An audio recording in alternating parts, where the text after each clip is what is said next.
नमस्कार, बहुत स्वागत है आपका डिबेट लाइव बड़ी बहस मध्य प्रदेश में। मैं हूं आपके साथ अमित शर्मा।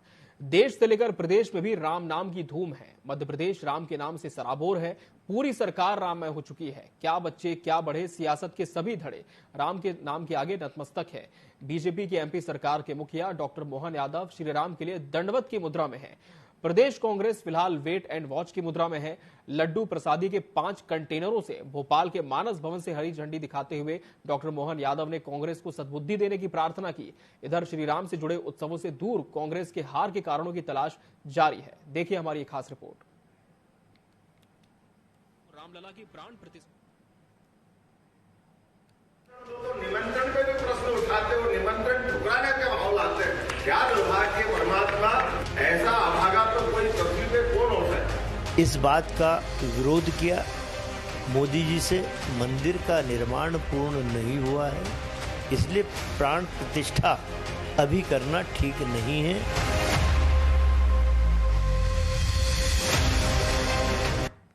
मध्य प्रदेश के मुख्यमंत्री डॉक्टर मोहन यादव ने लड्डू प्रसादी के 5 कंटेनरों को भोपाल के मानस भवन से भगवा झंडी दिखाई। ये कंटेनर श्री महाकालेश्वर मंदिर समिति ने गुरुवार देर रात भोपाल भेजे थे। ये लड्डू प्रसादी 22 जनवरी को रामलला की प्राण प्रतिष्ठा समारोह में वितरित की जाएगी। सीएम ने कहा कि उज्जैन और अयोध्या का संबंध 2000 साल पुराना है। सीएम ने अयोध्या का निमंत्रण अस्वीकार करने वालों के लिए कहा, 500 साल बाद भगवान राम अपने गर्भगृह में पधार रहे हैं। मंदिर बनाने वाले मंदिर बना रहे हैं, प्राण प्रतिष्ठा कराने वाले प्राण प्रतिष्ठा करा रहे हैं। इन्हें प्रेम से निमंत्रण दें तो उसे भी ठुकराते हैं। ऐसे अभागे कौन हो सकते हैं। आज भी भगवान के गर्भगृह में प्रवेश करने के मामले को भी जाने अनजाने क्यों विवाद में बनाते, परमात्मा ही जाने। मंदिर बनाने वाले मंदिर बना रहे हैं, भगवान की प्रतिष्ठा करने वाले प्रतिष्ठा करा रहे हैं। अब प्रेम से निमंत्रण दो तो निमंत्रण पे भी प्रश्न उठाते हो, निमंत्रण ठुकराने के माहौल आते हैं। क्या दुर्भाग्य परमात्मा, ऐसा अभागा तो कोई पृथ्वी पे कौन हो सकता है। लेकिन ये अभागे तो है ही है और एक बड़े दल के नेतृत्व करता भी। इधर कांग्रेस ने आज इन सबसे दूर बैठकों का सिलसिला जारी रखा। पूर्व मंत्री सज्जन सिंह वर्मा ने कहा, बीजेपी सरकार कांग्रेस को लेकर भ्रम फैला रही है। शंकराचार्य जब इस घड़ी को शुभ नहीं बता रहे तो बीजेपी को इतनी जल्दी क्यों है। संघ और बीजेपी का साया हटने के बाद हम अयोध्या जाएंगे और प्राण प्रतिष्ठा के कार्यक्रम को टीवी पर देखेंगे। मेरा ये कहना है भाजपाइयों से कि सनातन धर्म के रक्षक हमारे शंकराचार्य जी माने जाते हैं, प्रहरी शंकराचार्य जी माने। हमारे देश के 4 महान शंकराचार्यों ने इस बात का विरोध किया मोदी जी से कि चूंकि मंदिर का निर्माण पूर्ण नहीं हुआ है, इसलिए प्राण प्रतिष्ठा अभी करना ठीक नहीं है। यदि मोदी जी आपको जल्दी है तो रामनवमी के दिन, रामनवमी आने वाली, उस दिन प्राण प्रतिष्ठा करते तो भी चल जाता, वो समय ठीक रहता। तो इस बात को हम नहीं कह रहे हैं, देश के महान शंकराचार्य कह रहे हैं। इधर विधायक रामेश्वर शर्मा ने मालवीय नगर स्थित युवा सदन कार्यालय के सामने श्री राम मंदिर की प्रतिकृति बनवाई है। ये 21 फीट ऊंची और 32 फीट चौड़ी है। इसे 12 कारीगरों ने 3 दिन में तैयार किया है। मध्य प्रदेश विधानसभा के अध्यक्ष नरेंद्र सिंह तोमर ने प्रदर्शनी का दीप प्रज्वलित कर शुभारंभ किया। बीजेपी के हर छोटे बड़े नेता इसी तरह के आयोजन कर रहे हैं। हर कोई श्री राम की प्राण प्रतिष्ठा के इस उत्सव में प्रसाद अर्पण कर रहा है। लड्डुओं का ये प्रसाद किसे कितना फल देगा, ये तो आने वाला समय बताएगा। Bureau report, TV 24 news. तो राम नाम के लड्डू लगातार मध्य प्रदेश में बनाए जा रहे थे। आज इसी विषय पर हम चर्चा करेंगे। हमारे साथ खास मेहमानों का पैनल भी जुड़ चुका है। बीजेपी प्रवक्ता प्रियंका दुबे जी इस डिबेट का हिस्सा है। प्रियंका जी, आपका बहुत बहुत स्वागत है। कांग्रेस के नीलाभ शुक्ला जी हमारे साथ जुड़े। नीलाभ जी, आपका भी बहुत बहुत स्वागत है। वरिष्ठ पत्रकार राजेंद्र आगल जी भी इस डिबेट का हिस्सा है। राजेंद्र जी, आपका भी बहुत बहुत स्वागत है। प्रियंका जी, निश्चित तौर पर पूरे मध्य प्रदेश में अभी एक उत्साह का माहौल देखा जा रहा है। बीजेपी की हम बात करें तो तमाम छोटे बड़े कार्यकर्ता, दिग्गज नेता राम नाम की धुन लगाए हुए हैं। आज जब सीएम डॉक्टर मोहन यादव ने भगवा झंडी दिखाकर प्रसादी को रवाना किया, तब उनका यह कहना कि जो राम नाम को नहीं मानते उन्हें भगवान सद्बुद्धि दे, क्या साफ तौर पर इशारा आपका कांग्रेस की तरफ है? क्यों आपको लगता है कि विरोध हो रहा है? देखिए, श्री रामलला का जो आज प्राण प्रतिष्ठा का महोत्सव पूरे देश भर में चल रहा है, सिर्फ प्रदेश में ही उस चीज का मतलब उत्साह नहीं, पूरे देश के अंदर उत्साह है। और ये सिर्फ एक दिन की विजय नहीं, पूरे 500 वर्ष का संघर्ष है, जिसका आज अगर हम बात करें, ये बहुत गर्व का विषय है, जिसमें 1,74,000 से ज्यादा लोगों ने अपना त्याग दिया और लंबे अंतराल के संघर्ष के बाद आज श्री राम लला अगर अपने का जो शिव विग्रह है अगर अपने स्थान पर पुनः स्थापित होने जा रहा है, तो वो पूरे देश और अगर हम बात करें हमारे प्रदेश के साथ ही साथ पूरे देश के लिए गर्व का विषय है। और इसके लिए संघर्ष से भी एक व्यक्ति ने नहीं किया है, ये सदियों पीढ़ियों की अगर सतत प्रक्रिया है जिसका प्रतिफल आज सबको मिल रहा है, इसलिए सभी के मन में उत्साह है। इसे छोटी छोटी चीजों में हम सभी से आग्रह करेंगे कि हम छोटी छोटी बातों को लेकर के इसमें चर्चा ना करते हुए हर्षोल्लास के साथ इस घड़ी को मनाएं और सभी इसमें शामिल हो। बात आती है निमंत्रण की, तो निमंत्रण के तौर पे भी अगर आप देखें तो अक्षत जो पीले चावल हैं वो घर घर पहुंचाए गए हैं। और मेरा मानना यह है कि अगर हमें कोई भी अगर सकारात्मक आयोजन है जिसमें सभी के अंदर हर्षोल्लास की अगर लहर आती है, तो उसमें सभी को सहभागी होना चाहिए। और जब श्री राम की बात आती है तो श्री राम सिर्फ मेरे नहीं है, आपके भी मन में राम है, कण कण में राम है, हर व्यक्ति के श्वास में राम है। और अगर राम जी का आचरण ही अपनाया जाए तो उसमें भी राम है। और अगर हम बात करें महात्मा गांधी जी की, तो जिस समय उन्होंने भी अपना देह त्यागा था तो श्री राम और राम राम कहते हुए त्यागा था। तो जो कांग्रेस पार्टी की भी अगर हम बात करते हैं तो अगर वो श्री महात्मा गांधी जी की पार्टी है तो राम के नाम से उन्हें भी गुरेज नहीं होना चाहिए। और जो भी चीजें अगर हम मानते हैं किसी चीज को लेकर के मतभेद है तो वो बाद में भी शॉर्ट आउट किए जा सकते हैं, परंतु मेरा आग्रह श्री राम के नाम से आप सभी से यही है कि हम सभी इस शुभ घड़ी के साक्षी बने और हर्षोल्लास के साथ एक एक जन जो उन लोगों के त्याग को अगर समर्पित मानता है और उस त्याग को अगर सम्मान देता है, जो 1,74,000 लोग बलिदान हो गए इस संघर्ष में, लगातार 500 साल तक ये संघर्ष चलता रहा, तो अगर आप उसका सम्मान करते हैं तो निश्चित तौर पे ये जो लड्डू जा रहे हैं इसका कण कण सबके मुंह में मिठास लाए और हम लोग पूरे सहृदय के साथ में इस शुभ दिन को सेलिब्रेट करें। ठीक है नीलाभ जी, शुभ दिन को मनाने के लिए सभी बहुत उत्साहित हैं, लेकिन कहीं ना कहीं बीजेपी बार बार ये कह रही है कि कांग्रेस इतनी ज्यादा उत्साहित नहीं है। क्या ऐसा है कांग्रेस के में? प्रियंका जी ने बहुत अच्छी बात की, उनका सम्मान करता हूँ। 500 साल से इसका संघर्ष लगातार चल रहा है, किसी एक व्यक्ति को उसका श्रेय नहीं दिया जाए। बहुत सकारात्मक, बहुत सुलझी बात कही है। मैं धन्यवाद देता हूँ उन्हें कि जिस तरह ढिंढोरा पीटा जा रहा है, एक व्यक्ति को युग पुरुष बनाते हुए श्रेय दिया जा रहा है। प्रियंका जी ने इसको स्पष्ट कर दिया कि 500 सालों का संघर्ष है। देखिए एक षड्यंत्र चलाया जा रहा है, एक भ्रम फैलाया जा रहा है। देखिए अभी आप यूं तो लड्डू पहुंचा रहे हैं तो मुंह से भी मिठास निकलना चाहिए, लेकिन आप अभी भी आरोप प्रत्यारोप से बाहर नहीं निकल रहे। क्या आप आरोप शंकराचार्यों पर लगा रहे हैं? जो शब्द आपने बोले क्या शंकराचार्यों पर है?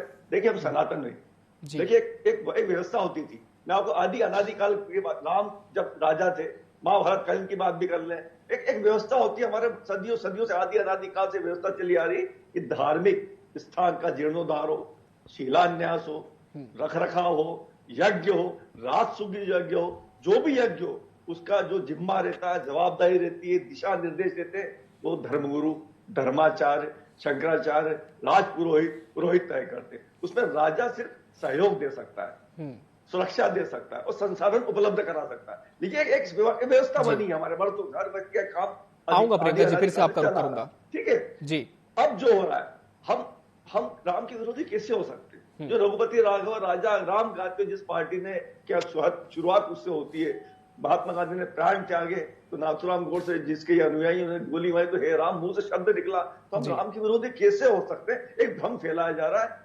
हमने शंकराचार्य जी की बात का अनुसरण किया है। हम सभी शंकराचार्य जी एक ही बात करें कि आधे अधूरे मंदिर अभी लगभग 40% 40% बना है, और उसमें राम का मूर्ति का स्थापना नहीं हो सकती। ये शास्त्र विरोध है, शास्त्रोक्त नहीं है, वेदोक्त नहीं है। ये हम नहीं कह रहे हैं, आप शंकराचार्य जी लगातार कह रहे हैं।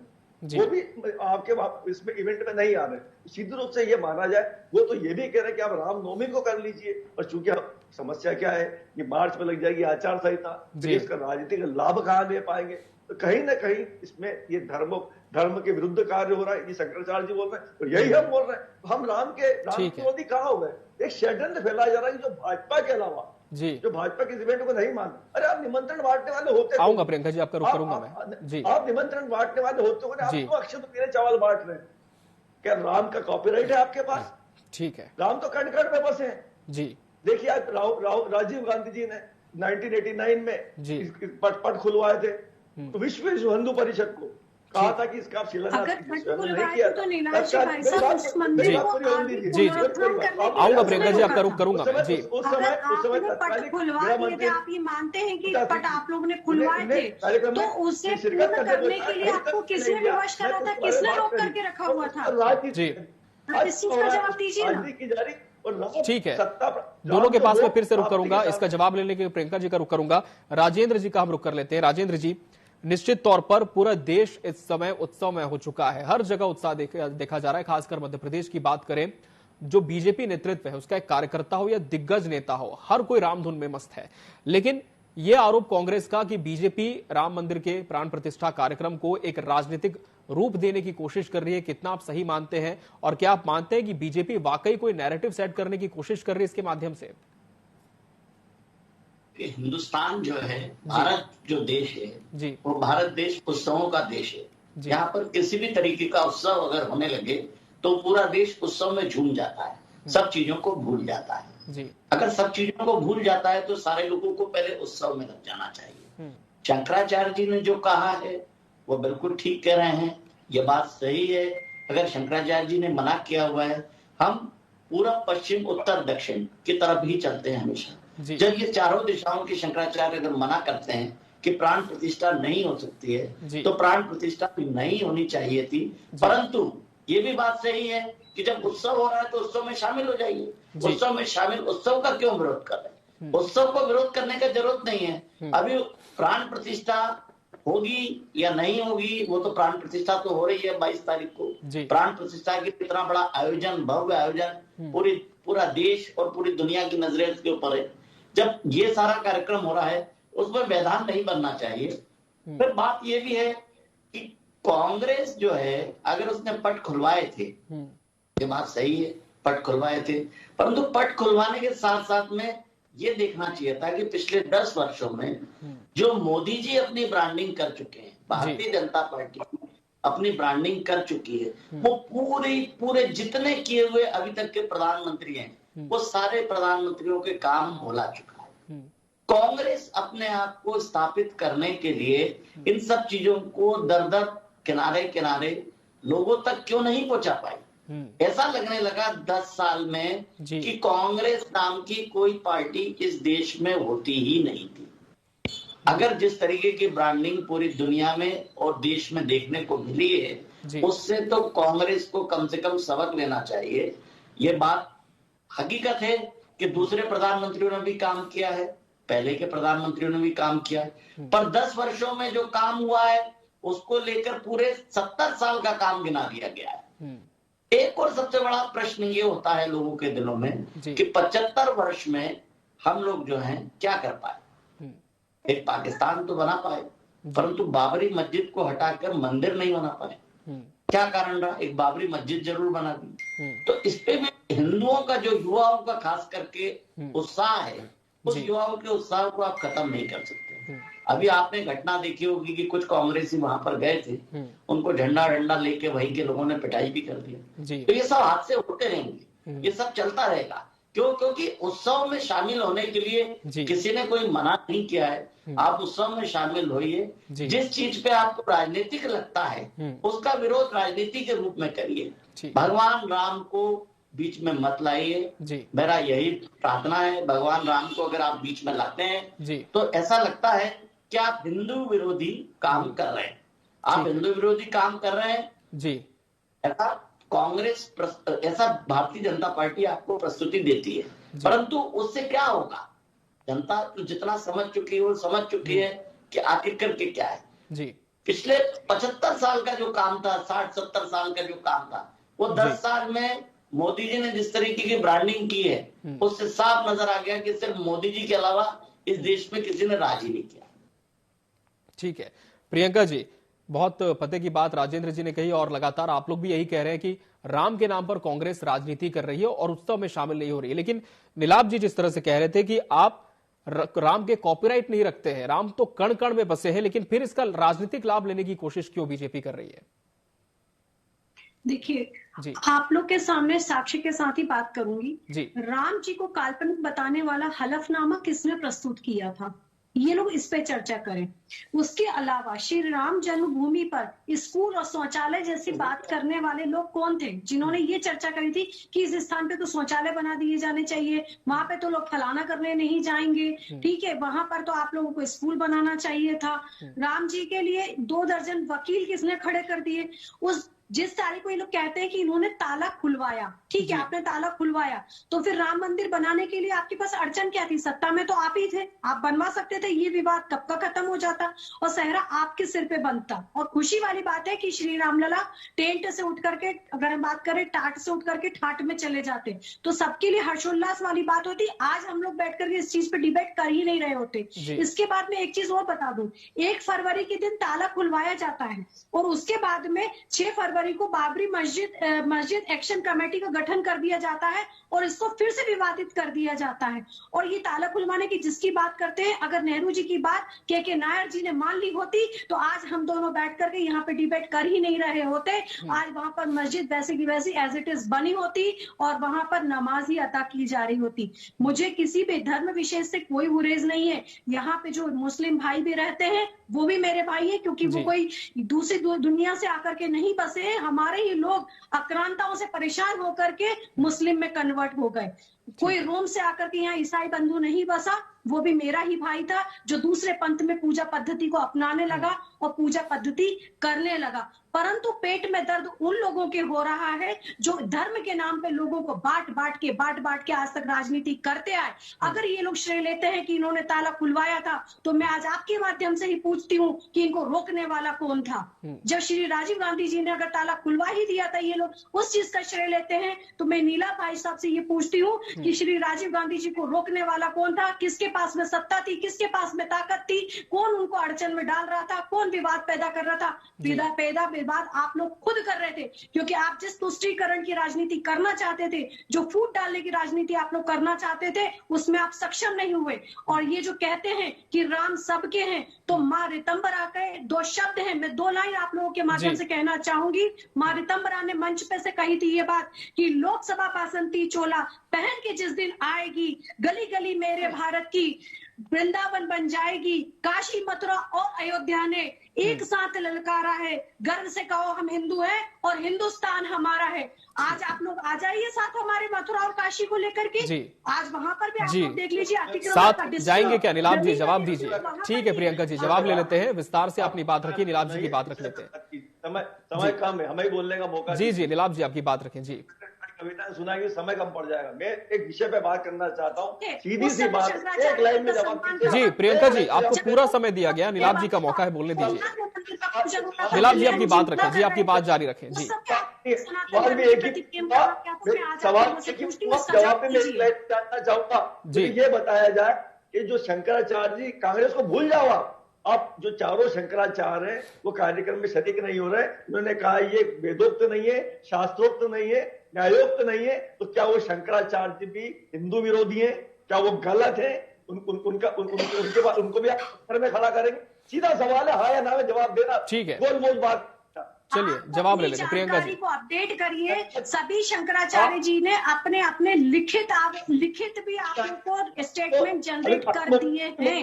आप लोग उससे मुंह छुड़ाना चाहते हैं तो छुड़ाइए। लिखित में नहीं होता है, धर्म के अनुसार नहीं होता, शास्त्रों के अनुसार नहीं हो रहा है। उसे पढ़िए और अभी समर्थन कीजिए। किसी ने भी श्री राम जन्मभूमि के उत्सव के विरोध नहीं किया है। सबने अपने सजेशन दिए हैं। चूंकि वो धर्म के पुरोधा है, हमारे धर्म के ध्वजवाहक हैं, तो उन्होंने अपने जो भी हमें सजेशन दिए हैं उनका ध्यान में रखते हुए इस आयोजन को संपादित किया जा रहा है। परंतु आप शंकराचार्य के सम्मान की आज बात करते हैं, जब आधी रात को आपको उन्हें जेल में डाला था कि यही कहाँ गई थी? मैं आपसे जवाब पूछती हूँ।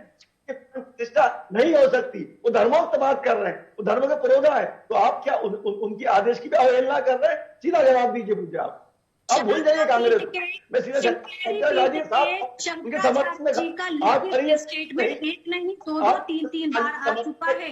अगर आप बात करते हैं माननीय निशानंद जी, परम पूज्य निशानंद जी की, तो उन्होंने भी अपनी व्यस्तता जताते हुए इस चलिए, तो बात घूम फिर कर फिर वहीं आगे। राजेंद्र जी, आपका रुख करूंगा मैं फिर से।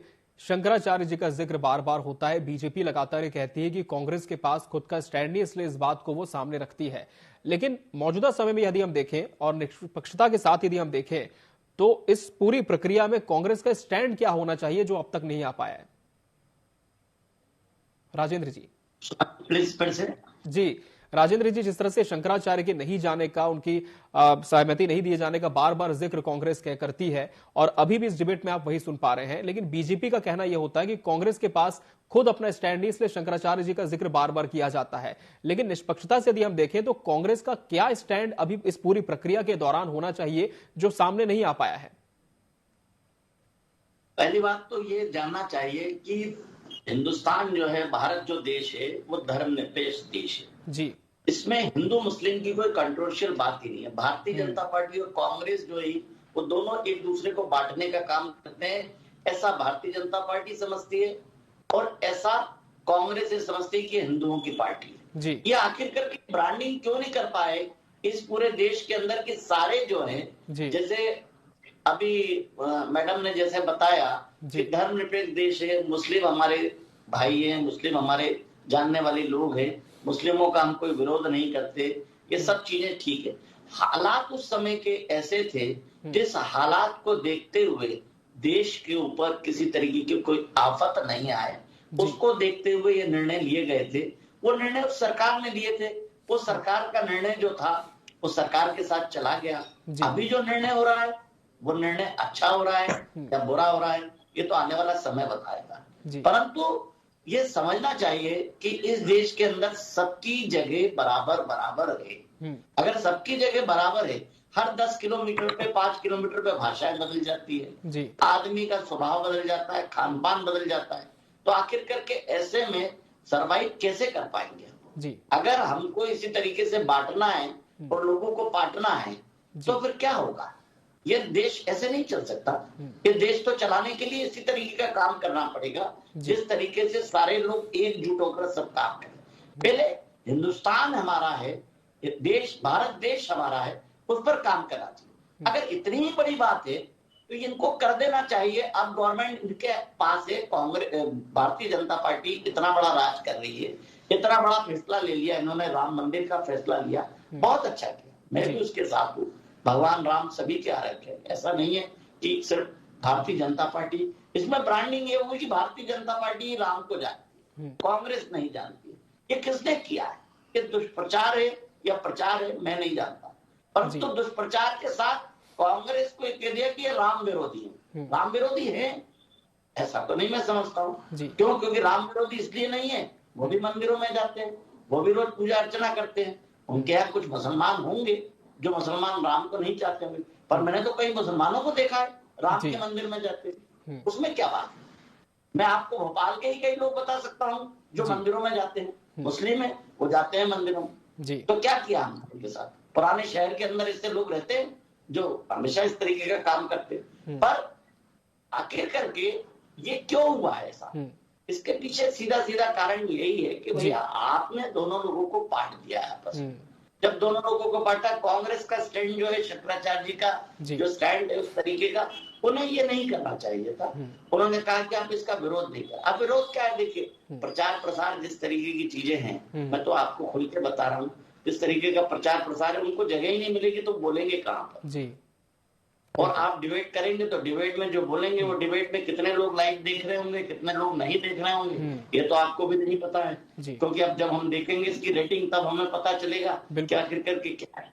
परंतु ये भारतीय जनता पार्टी को भी एक बड़ा दिल रखकर, एक बड़ा कलेजा रखकर ससम्मान स्वागत के रूप में उनको रामलला की मूर्ति की प्राण प्रतिष्ठा के समय उपस्थित रहने के लिए बाकायदा निमंत्रण देकर लेकर जाना चाहिए था, सम्मानजन तरीके से।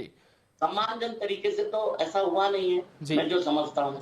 किसी कोई कटुता होगी नहीं होगी, दोनों पार्टियां तो एक बराबर ही हैं। आज हम देखते हैं सदन में, हाउस में, कहीं भी देखते हैं। बिल्कुल, तो पूरी जो प्रक्रिया है इसका निष्पक्षता के साथ यहाँ पर पालन किया जाना ही था और सबका सम्मान भी बना रहे। हालांकि बीजेपी ने लगातार ये कहा है कि आमंत्रित किया गया है, लेकिन इसके बाद भी कुछ तरह की चीजें आती हैं तो विचार जरूर करना चाहिए। बहरहाल समय हमारे पास इतना ही था इस चर्चा के लिए। आप तीनों मेहमानों का बहुत बहुत शुक्रिया हमसे इस डिबेट में जुड़ने के लिए और इसका हिस्सा बनने के लिए आपका बहुत धन्यवाद। इसी के साथ बड़ी बहस डिबेट लाइव मध्य प्रदेश में आज के लिए फिलहाल इतना ही। मुझे दीजिए इजाजत, नमस्कार।